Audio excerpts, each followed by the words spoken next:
તો કેન્દ્રીય મંત્રી મનસુખ માંડવિયા 2 દિવસ સુધી રાજકોટના પ્રવાસે છે। કેન્દ્રીય મંત્રી મનસુખ માંડવિયાએ રોટરી ક્લબ આયોજિત સાયક્લોફોનનો ફ્લેગ ઓફ આપી શુભારંભ કરાવ્યો અને રોટરી ક્લબ દ્વારા 21 કિલોમીટર સાયક્લોફોનનું ભવ્ય આયોજન કરવામાં આવ્યું હતું, જેમાં 4000થી વધુ સાયકલ સવારોએ સાયક્લોફોનમાં ભાગ લીધો હતો।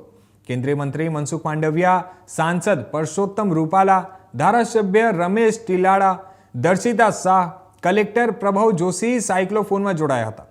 સાયકલિંગ પોલ્યુશનનું સોલ્યુશન છે એવું કેન્દ્રીય મંત્રી મનસુખ માંડવિયાએ કહ્યું હતું અને સાયકલિંગ દ્વારા સ્વસ્થ અને પર્યાવરણને પણ લાભ થાય તેવો કાર્યક્રમ છે એવું સાંસદ પરસોત્તમ રૂપાલાએ જણાવ્યું હતું।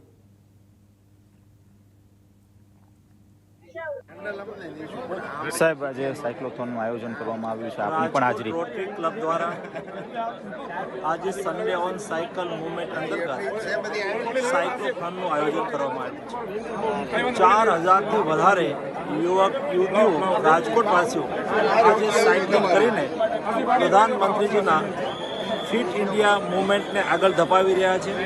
એટલા માટે સૌ રાજકોટવાસીઓને હું અભિનંદન પાઠવું છું। સ્વસ્થ રહેવાનો સુગમ મંત્ર એટલે સાયકલિંગ છે। સાયકલિંગ એ બેસ્ટ એક્સરસાઇઝ છે। સાયકલિંગ એ પોલ્યુશનનું સોલ્યુશન છે। સાયકલિંગ એ વ્યક્તિને સ્વસ્થ રાખે છે। એટલા માટે ચાલો આપણે સૌ સન્ડે 1 કલાક માટે સાયકલિંગ કરીને પ્રધાનમંત્રીજીની ફિટ ઇન્ડિયા મૂવમેન્ટને આગળ વધારીએ। સાહેબ, સાયકલિંગ બધા ભૂલી રહ્યા છે, શું કહેશો આપ આને લઈને? સાયકલિંગ દરેક વ્યક્તિએ કરવું જોઈએ। સાયકલિંગ ફેશનના રૂપમાં નહીં, ગરીબ વ્યક્તિનું ટ્રાન્સપોર્ટેશનનું માધ્યમ નહીં, પરંતુ સ્વાસ્થ્યને સાયકલિંગને આપણા સ્વાસ્થ્ય સાથે જોડવું પડશે।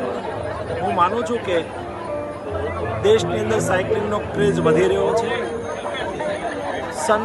લાસ્ટ સન્ડે 5000થી વધારે સ્થાનો પર સાયકલિંગ થયું હતું।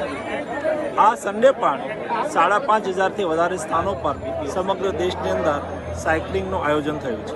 Thank you. આજે રામનવમી છે, સૌને ખૂબ જાજાથી હેતપૂર્વકના રામનવમીના રામ રામ। આત્મીય યુનિવર્સિટીના vice chancellor doctor club Rajkot Rakesh Kumar Mudgal પણ સાયકલની સીટ પર બરાબર બેસી ગયા છે। મજાના કાર્યક્રમથી ફિટ ઇન્ડિયાનું એ મૂવમેન્ટને સરસ પ્રોત્સાહન મળશે।